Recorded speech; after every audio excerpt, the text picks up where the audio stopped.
Hello बच्चों, मैं अमर sir. बच्चों, कल आपने देखा था कि units measurement and error analysis में हमने आपको 3 न्यूमेरिकल बताए थे। अब हम आगे उसमें चौथा न्यूमेरिकल पढ़ेंगे, यानी कि फोर्थ न्यूमेरिकल। तो यहाँ पे बच्चों लिखा हुआ है कि ए फिजिकल क्वांटिटी। आपको पता है कि फिजिकल क्वांटिटी में आपका 2 थिंग्स होती हैं। अगर आप देखेंगे तो उसमें आपका यूनिट्स और फिर वहाँ पे अगर आप देखेंगे तो मैग्नीट्यूड, या फिर आप उसको न्यूमेरिकल वैल्यू बोल सकते हैं। तो यहाँ पे लिखा है कि आप फिजिकल क्वांटिटी पी, देखिए कैपिटल पी लिखा हुआ है, इज रिलेटेड टू 4 ऑब्जर्वेबल्स। अगर आप देखेंगे a small B, small C and आपका स्मॉल डी एज फॉलोज। अब आप देखेंगे फार्मूला आपका दिया हुआ p equal a cube b square upon under root में सी डी। आगे देखिएगा the percentage errors of measurements in small A, small B, small C and आपका small d are 1%, 3%, 4%, 2% respectively. What is the percentage error in quantity, capital p question mark. तो बच्चों, हमने बताया है कि कोई भी न्यूमेरिकल आपको करना है तो सबसे पहले उसको कई बार पढ़ना है और फिर उसके बाद उसमें क्या दिया हुआ है और क्या हमें सॉल्व करना है। तो बच्चों, आप देखेंगे कि आपका परसेंटेज एरर दिया हुआ है। यहाँ पे लिखा है the percentage error of measurements in small A, small B, small C and आपका स्मॉल डी 1%, 3%, 4%, 2%। तो अगर इसको लिखेंगे तो यहाँ पे देखिए परसेंटेज एरर इन ए दिया है तो इसको हम ऐसे लिखते हैं delta a upon a small bracket into 100 equal 1%। ये लिखने का तरीका है। फिर percentage error in b, delta B upon B into 100 equal 3%। फिर आपका percentage error delta c upon c into 100 equal 4%। And आपका percentage error delta d upon d into 100 equal 2%। अब बच्चों, आपका लिखा हुआ है कि what is the percentage error in quantity. तो बच्चों, अगर आप देखेंगे तो यहाँ पे इसको हम पॉसिबल बोल सकते हैं, मैक्सिमम बोल सकते हैं। अगर आपका इस तरीके के फार्मूले लिखे हुए हैं तो बच्चों आप देखेंगे कि जब भी हम लोग निकालते हैं तो वहाँ पर मैक्सिमम परसेंटेज एरर ही निकालते हैं। तो इसके लिए अगर आप देखेंगे तो यहाँ पे लिखा हुआ है delta P upon p, mod का sign max into 100 equal question mark. अब हम अपना फार्मूला लिखेंगे यहाँ पे p equal a cube b square upon under root c D.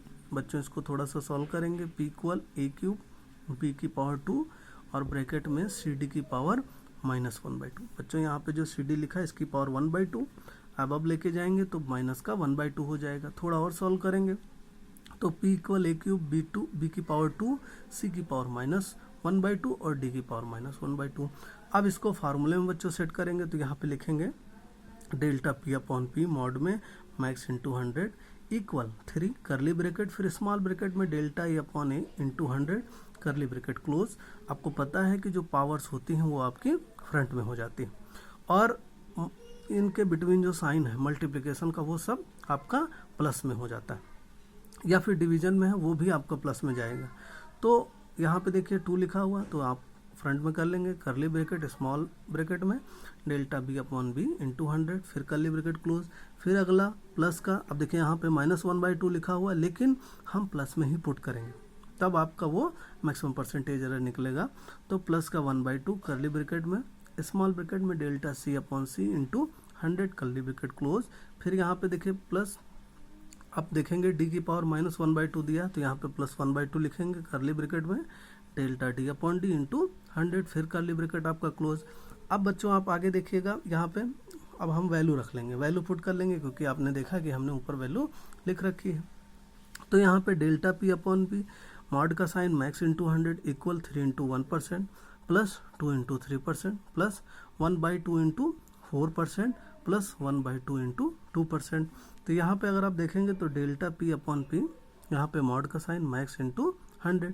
अब आप देखेंगे 3 का 1 से मल्टीप्लाई होगा तो 3%, 2 का 3 से मल्टीप्लाई तो 6% और 1/2 का इंटू 4 करेंगे तो 2 से 2 कैंसिल, तो यहाँ पे 2 आएगा आपका, 2 से 4 कैंसिल होगा और प्लस का 1/2, फिर यहाँ पे 2 दिया है तो 2 से 2 कैंसिल, तो यहाँ पे आपका कैंसिल होगा तो 2 और वहाँ पे कैंसिल होगा तो 1, तो वही आपका लिखा है यहाँ पे 2%, यहाँ पे 1%।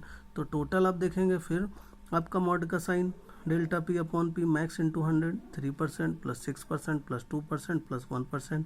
फिर आपका मॉड का sign delta P upon P max into 100 equal to 369 और 2 आपका 11 1 12% आपका हो जाएगा। तो ये आप चाहे तो आप इसको परसेंटेज एरर इन क्वांटिटी बोल लीजिए पी, या फिर आपका पॉसिबल परसेंटेज एरर बोलिए, या फिर आप इसको मैक्सिमम परसेंटेज एरर बोलिए। अब बच्चों हम अगला क्वेश्चन लेते हैं। यहाँ पे बच्चों दिया हुआ 5th क्वेश्चन कि to measure the length of a solid with the help of vernier callipers is 7.50 centimetre if least count of vernier callipers is 0.01 centimetre then calculate the possible percentage error of its measurement. फिर आप एक दो बार question पढ़िए और फिर आप देखेंगे कि यहाँ पे लेंथ दिया हुआ है आपका, तो यहाँ पे L equal 7.50 centimetre. Least count दिया है, तो बच्चों जब भी आप देखेंगे लीस्ट काउंट यानी कि मिनिमम आप कितना वैल्यू को मेजर कर सकते हैं ऑफ इट्स या फिर ऑफ दैट इंस्ट्रूमेंट। और यहाँ पे इंस्ट्रूमेंट आपका वर्नियर कैलिपर्स है और आपको पता है कि बच्चों जो मीटर स्केल का लिस्ट काउंट होता है वो 0.1 सेंटीमीटर होता है, वर्नियर कैलिपर्स का 0.01 सेंटीमीटर होता है। स्क्रू गेज का बोलेंगे तो वो आपका 0.001 सेंटीमीटर होता है। तो आप देखेंगे तो यहाँ पे जो लिस्ट काउंट है उसको हम डेल्टा एल की तरीके से ट्रीट करेंगे 0.01 सेंटीमीटर। अब आपका लिखा हुआ है पॉसिबल परसेंटेज एरर, तो फिर यहाँ पे देखिएगा तो इसको फिर हम फार्मूले में करेंगे। तो यहाँ पे देखिएगा कि पॉसिबल परसेंटेज एरर लिखा है तो वो सॉल्व आउट करना है, तो यहाँ पे मॉड में delta L upon L max into 100 question mark, यही आपको सॉल्व करना है। अब आगे देखिएगा बच्चों यहाँ पे कि सच दैट अब हम फार्मूला सेट करेंगे कि मॉड में delta L upon L max into 100 equal small bracket delta L upon L into 100।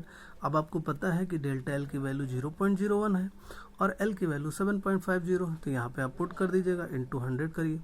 और फिर आप देखेंगे कि पॉइंट के फ्रंट या फिर आफ्टर या फिर बिफोर आपकी वैल्यू सेम है, तो यहाँ पे क्या होगा, पॉइंट कैंसिल आउट हो जाएगा, और नहीं होता है तो फिर हम लोग इक्वल करते हैं।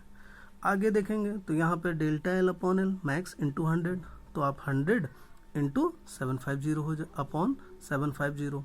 तो यहाँ पे आप देखेंगे मॉड में delta L upon L max into 100 और आप इसको डिवाइड करिए। आप चाहें तो नॉर्मल डिवीजन कर लीजिए या फिर कट करके कर लीजिए, तो आप जब करेंगे तो 0.133% आपका हो जाएगा। बच्चों अगला क्वेश्चन हम लोग लेके चलते हैं। यहाँ पे 6 क्वेश्चन कि least count of screw gauge is 0.01 mm। अगर आप देखेंगे तो स्क्रू गेज का बच्चों जो होता है 0.001 सेंटीमीटर दिया हुआ है, तो आपको कंफ्यूज नहीं होना है। यहाँ पे 0.01 mm दिया है, आपका देखें तो सही दिया हुआ है, यानी कि 0.001 सेंटीमीटर दिया है। mm को कन्वर्ट कर सकते हैं आप कि 1 mm 0.1 सेंटीमीटर होता है या फिर 1 mm equal 1/10 centimetre. Find out percentage error in measurements to measure the width of this instrument is 2 mm। तो बच्चों विड्थ लिखा है तो W इक्वल 2 mm ले लेंगे। अब लिस्ट काउंट दिया है तो जैसे वहाँ पे हमने स्क्रू गेज आपका वर्नियर कैलिपर्स में लिया था, वैसे यहाँ डेल्टा W इक्वल 0.01 mm ले लेंगे। यहाँ पे अगर यूनिट सेम है तो चेंज करने की आवश्यकता नहीं है। और फिर यहाँ पे परसेंटेज एरर सॉल्व आउट करना, क्वेश्चन मार्क कर लेंगे। परसेंटेज एरर का फार्मूला यहाँ पे equal delta W upon W into 100। तो आप देखेंगे डेल्टा W की वैल्यू आपको पता है कि 0.01 अपॉन W आपका 2 है, लिख लेंगे इंटू 100 कर लेंगे। जब आप मल्टीप्लाई करेंगे तो यहाँ आपका कितना होगा 1 और फिर अपॉन 2 हो जाएगा, तो यहाँ पे 0.5% हो जाएगा। Thank you class.